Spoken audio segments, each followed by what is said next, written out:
Are you living by standards or expectations? The difference could change the way that you approach your relationships and your life. Many people believe that they have high standards, when in reality, what they have is high expectations. Welcome to my channel. My name is Oniara. I love to talk about personal development and I love to help others become a better version of themselves. So if you like anything in this video or relate to anything in this video, remember to subscribe for more content like this.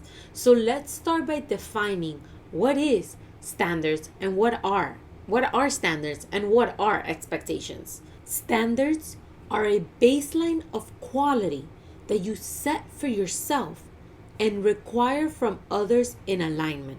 So it's essentially a level of quality that you require for yourself and therefore require from others coming into your life. Now, expectations. Expectations are a desire for others to act a certain way, often without practicing it yourself. For example, if you have a standard of punctuality, you show up on time and expect others to respect that standard because you respect it for yourself. An expectation, on the other hand, is wanting someone to be punctual when you're always late. So you see the difference there? A standard is a level of quality that you require for yourself and therefore you require of others. While an expectation is usually something that you're expecting of others while you don't require it for yourself. So this is where you have to check for yourself, like, do I have high standards or do I have high expectations? Especially if you're single and you're looking to be in a relationship, if you're looking for a partner, if you're looking to get married, this is something you want to look at, because a lot of people hold back saying, oh no, I'm waiting because I have high standards. But are your standards high or are your expectations high? If your standards are high, you're meeting that same level of quality for yourself, and therefore this is why you're expecting the same level of quality from someone else. So this leads us to the next point, which is why many people tell you, oh, don't have high expectations because you'll just be disappointed. And that's where the problem is. We're going to talk about why standards empowered and expectations disappoint. Standards are rooted in self-respect and personal responsibility. When it comes for myself, when I think I'm being too hard on someone else and I start questioning, do I have too much of a high standard? I start realizing that if I'm able to practice it, and yes, it is hard to practice a lot of these standards in your life. And that's why you can then show up and expect others to be following the same standards, or don't allow them in your environment, or don't allow them in your energy, because you know how valuable and how much effort you have to put in to set and live that standard for yourself. So I believe that this is very important, knowing that standards are rooted in self-respect and in personal responsibility, because yes, when you are expecting someone to show up at a certain level, and you have that standard for yourself, you know that it's possible because that's what you allow for yourself. That's the level that you require for yourself. Therefore, that's the level that you require from another. Just like the example I just gave of punctuality. If you cannot respect my time, we cannot be in the same environment because we don't value the same things. We don't have the same standards for each other. You can't respect my standard because you don't respect time for yourself. We don't value the same things. See? So it's important to know this, because it's important where you're putting your energy and when you're allowing your time and energy to go, especially if you're someone that works on yourself often. You know how much work it takes to work on yourself. You know how much work it takes to show up in the way that you show up, to be who you are. Therefore, don't allow just anyone to be around you. And not because you're the most important thing in the world, but because make sure that the people that surround you believe in you and inspire you to do better, to become better, because they also hold standards for themselves.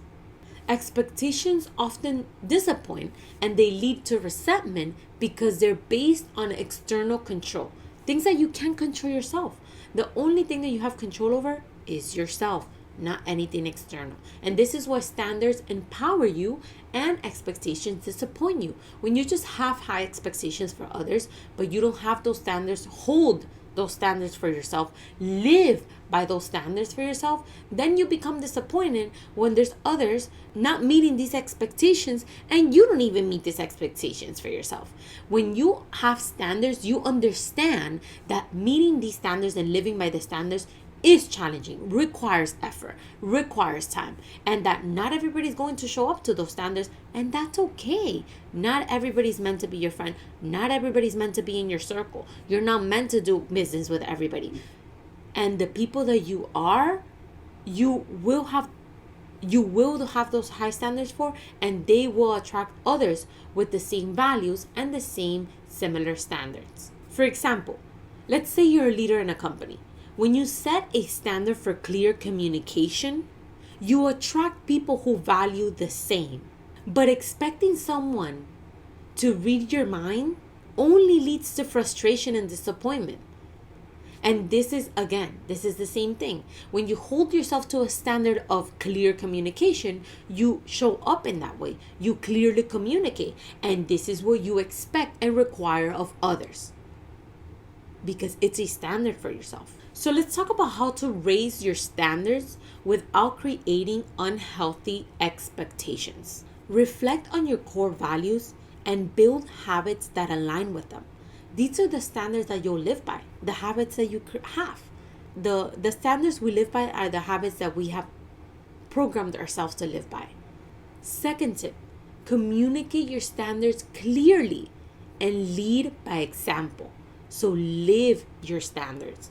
Having high standards is not about expecting others to live a better life than you or to show up better than you. Having high standards is showing up the best that you can and therefore expecting others to show up the best that they can as well. For example, if health is a standard for you, prioritize it in your life and seek relationships that also value wellness. For example, for me, I was someone that always identified as someone that didn't like the gym. I didn't like the gym. And this year I decided that I am going to prioritize my health. I want a fit partner. I want fit friends. Therefore, I want to be fit. And I started changing my identity towards the gym, and I started identifying as someone that is also fit, that has friends that are also fit, that are also into wellness. And lately, that's what I've been attracting way more of. Friends that are into fitness, friends that are into wellness, and I just keep learning from them. And this is why it's beautiful to live by your standards, because you don't get frustrated by holding others to expectations that you don't even have for yourself or meet for yourself. So remember, focus on living your standards, not imposing your expectations. When you embody what you value, you'll attract alignment in all areas of your life. Thank you so much for watching. If you have any comments or questions or any specific topics that you'd like me to talk about, please comment them down below. Remember to subscribe for more content like this, and I'll see you next time.